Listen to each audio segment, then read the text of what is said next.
Hi there, and welcome to another episode of the Sinister Ideas podcast. I am Danny Thompson, the left-handed writer, and let's call today's episode Sinister Ideas on, Sinister Ideas. I've recently done an audit of past episodes of this podcast, and as I said in the very beginning, that these would likely be sort of rambling explorations on ideas that come to mind for me. And so I was looking back over the past episodes, trying to figure out what is it that I'm trying to say, right? What is the point of the Sinister Ideas podcast? And I was struck by two things. One,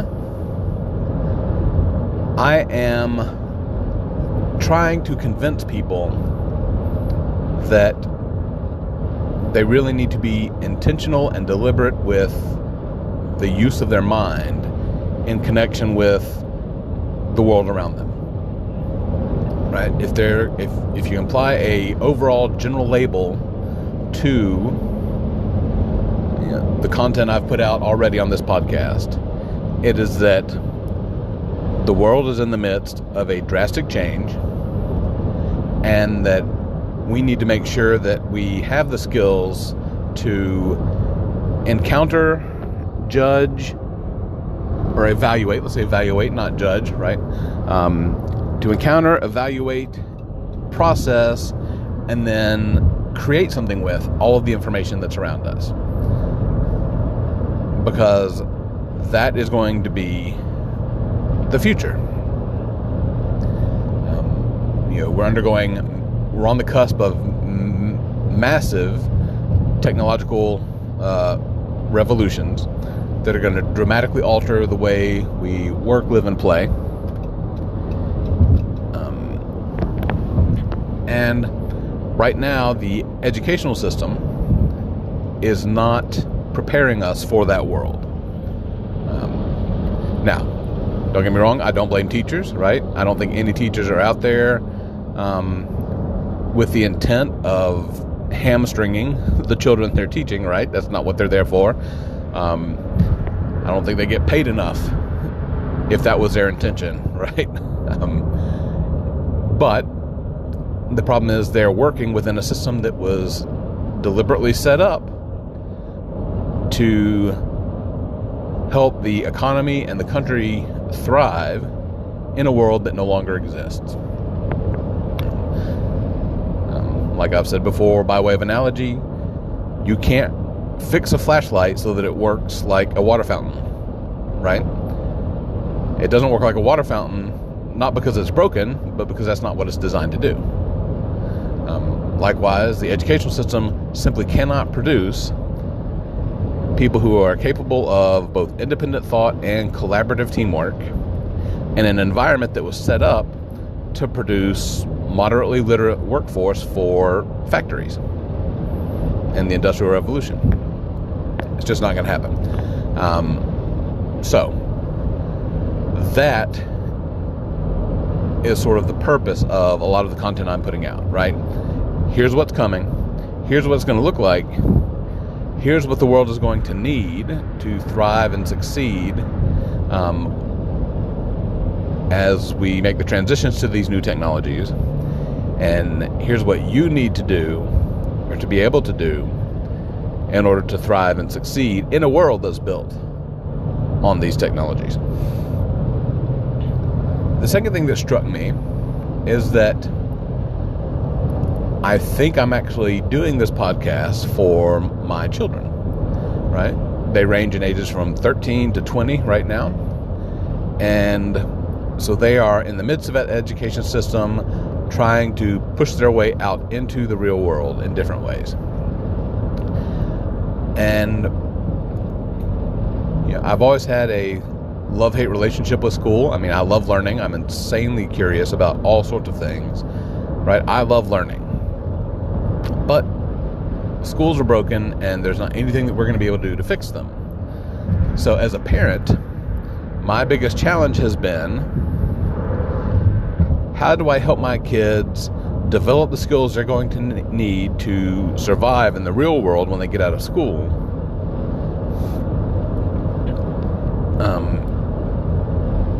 in a way that allows them to enjoy the things about school that work well, right? You get to make friends, you get to try new things. There are some advantages to being in school. I don't know if they outweigh the disadvantages, but as someone who is in a dual income family where me and my wife both work, we don't have a lot of options there. At least if we do, they're not the choices that we're inclined to make. So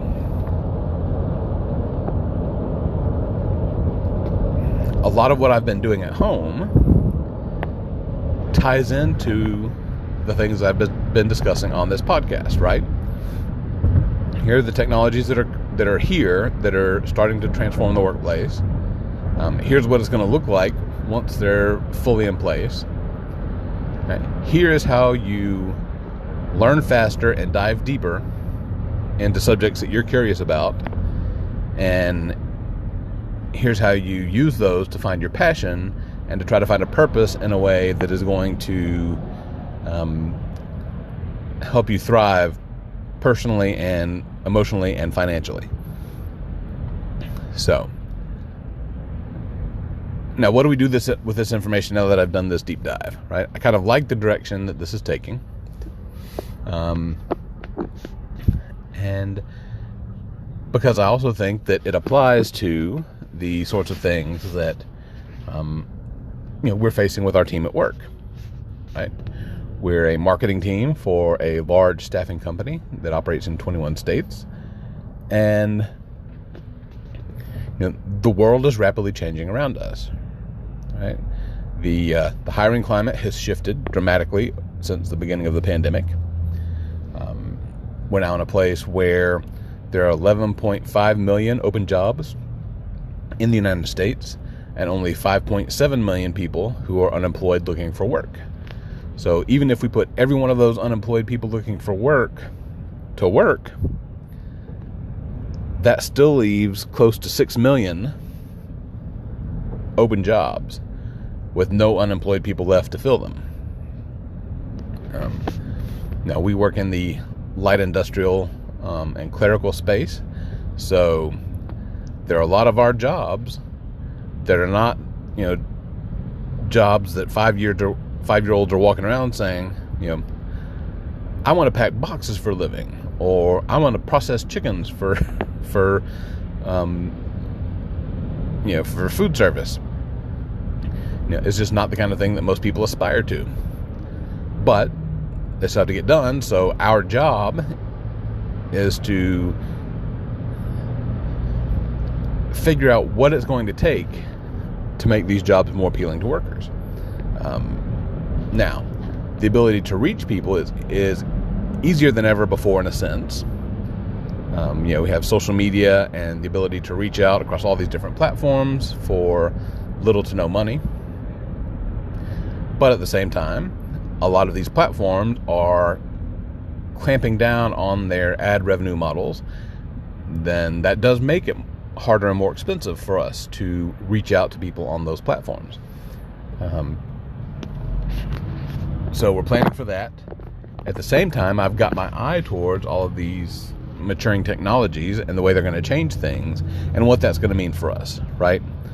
So augmented and virtual reality, the blockchain, you've got robotics, you've got AI, all of these things come into play.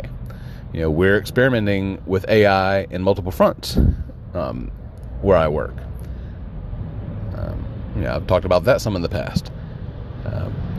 And what's really going to get interesting in our industry, being the light industrial, manufacturing, logistics, clerical spaces, is, as I talked about in a previous episode, I talked about it in a previous segment of an episode that I don't think I've published yet, so this one may come out first depending on where this goes. But so let's talk about this, right? The robotic technologies that exist in the warehouse and manufacturing space are already robust and super sophisticated, right? if you look at, just spend some time Googling warehouse robots, and you'll see that they have robots that can climb a shelf, pull a product, come back down the shelf, stack it on a pallet, and then you can have another machine that comes around, wraps that pallet to secure the items, and then picks it up and can put it on a truck. And if you can do that, you can pull a pallet off a truck, you can unwrap it, you can take the back boxes off the pallet, and you can stack them on the shelves.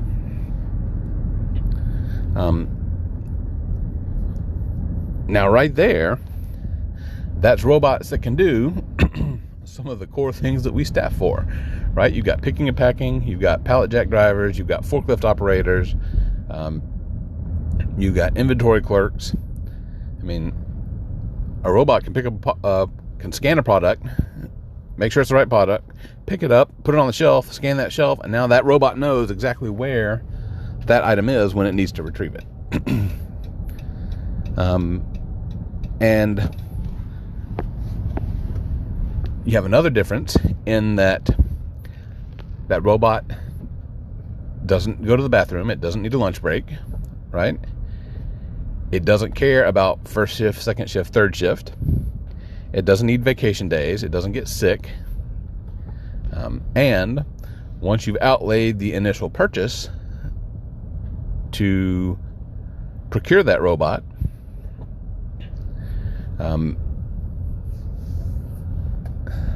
that's it. You know what?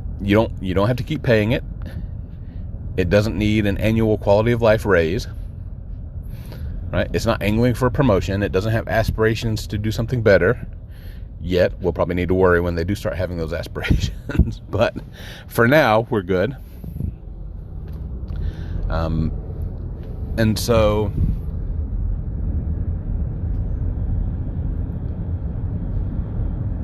what gets even more interesting is the cost to purchase that one robot that can by itself probably do the job of 3 or 4 human beings is probably less, if not really close, to the cost of paying the annual salary for those 3 or 4 people it would replace. And that's just within the first 1 or 2 years, right? After that, you don't have to pay it anything, right? There's the cost of maintenance, but that's going to be much cheaper than the $27,000 to $37,000 a year that each of those employees would take. Plus when you throw in another $20,000 to $40,000 to actually find, hire, and train those people to do those jobs, you're already saving money. Where the real cost difference lies would be in outfitting that warehouse or that production facility to accommodate a robotic workforce. Right? So that's the prohibitive expense that has been keeping employers from replacing humans with robots. Because when you take all of that infrastructure into account, humans are cheaper. But, as I also mentioned before, we're in the middle of a hiring crisis, right? There aren't enough people to do the jobs we need. So, whenever that happens, you're running into the basic laws of supply and demand, right? The fewer something there are and the greater demand there is for that, the more the price goes up. And we've seen that, just 12 months ago, people were complaining about people who were in these frontline, quote unquote, low wage jobs, asking for $15 an hour. And now here we are, where $15 an hour for a lot of these jobs is the baseline, right? Competence doesn't show up for less than $15 an hour now. So I don't know where that actual tipping point is on where the switch over to the robotic infrastructure costs less than continuing to get human beings to do the job. But we're getting there. And as the economy keeps growing, and so as the economy keeps growing and you start having more and more jobs open, it doesn't look like that 5.7 million unemployed people looking for work is going to go up, right? You still got more baby boomers who are going to be leaving the workforce over the next several years than you have millennials or now Gen Zs or whatever the next demographic group ends up being. There are going to be fewer of those to come in and fill in the gaps that are going to be left by the baby boomers and now Gen Xers as they age towards retirement.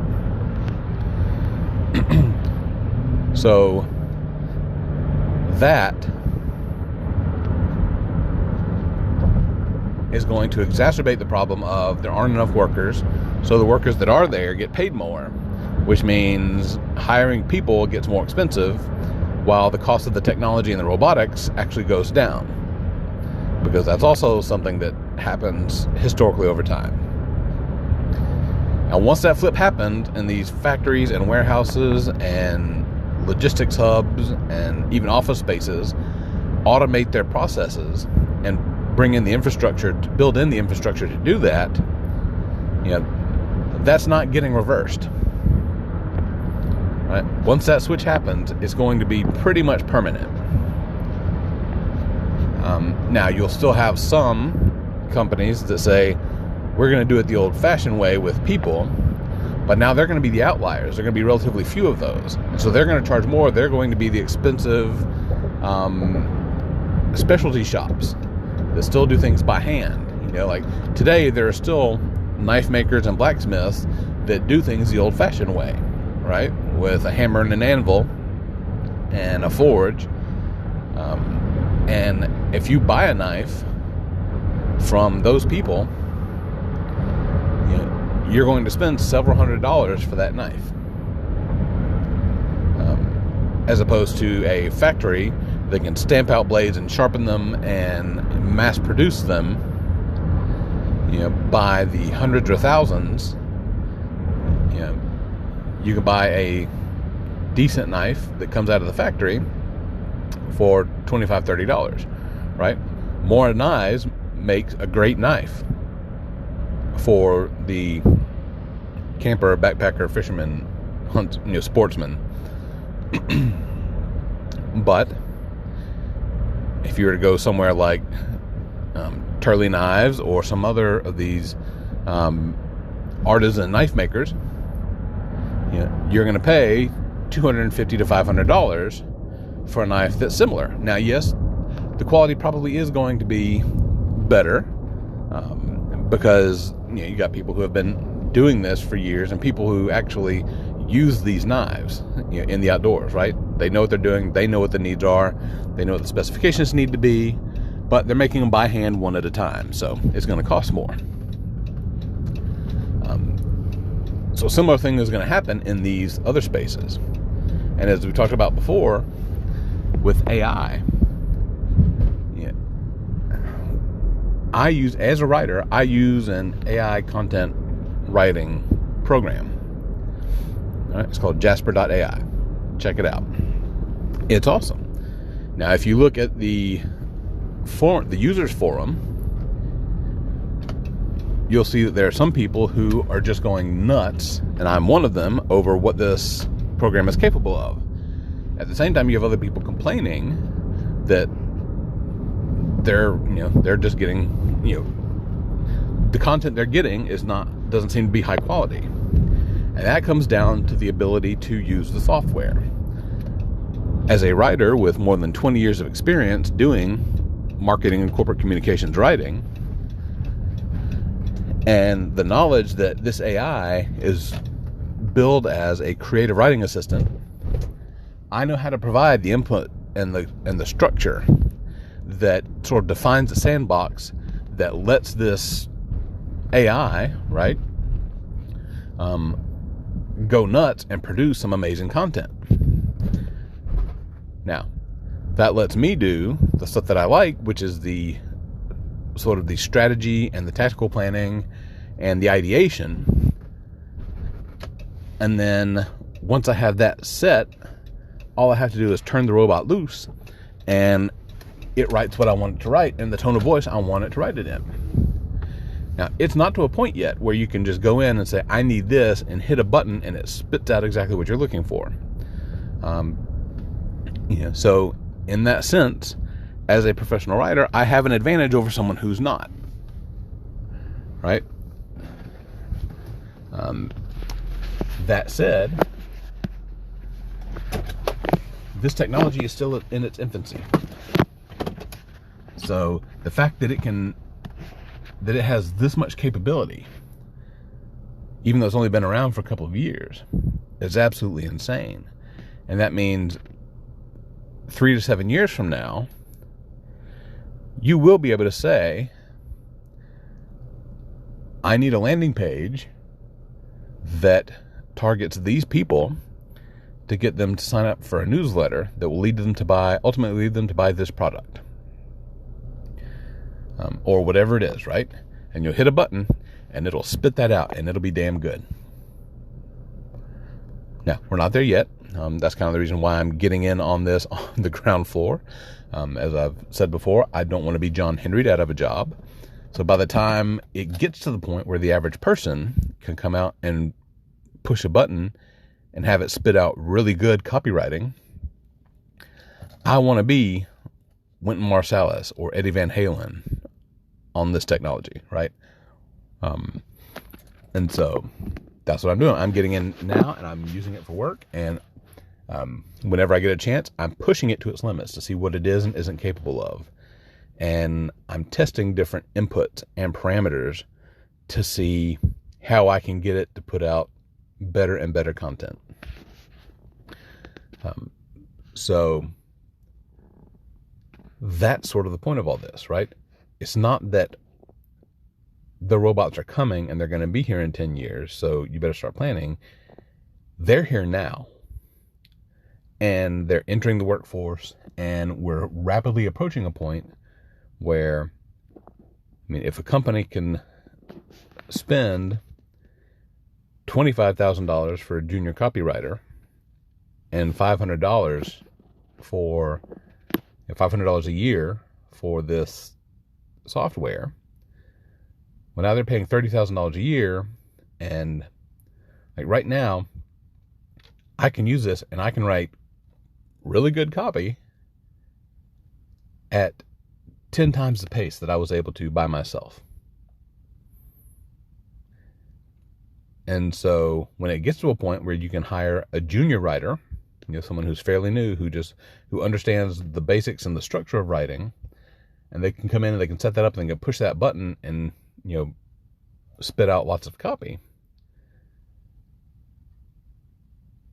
Why would they then pay $100,000 a year for an experienced copywriter? By the same token,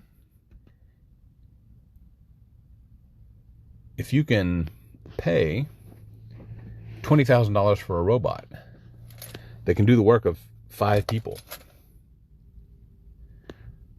why would you pay 5 people $27,000 to $37,000 a year to do that job? We can do it once for $30,000 or whatever that price is.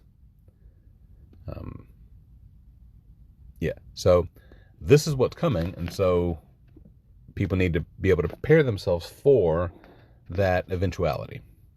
And that, I think, is the point of Sinister Ideas, right? Because, and I don't mean this in that they're going to rise up against us, but you can't fight technology. The technology is going to win. Period. It just is. There's no way to fight against it. You can cry fair, not fair, but in the end, especially when you're looking at corporate America, especially the publicly traded companies, who cares, right? Their sole purpose is to sell products to make money for their shareholders, and they will tell you that. If you talk to anybody in the C-suite or in the board of directors, in an honest moment, you have what's called the Friedman Doctrine, right? And what the Friedman Doctrine says is that the sole responsibility a company has is to the welfare of its shareholders.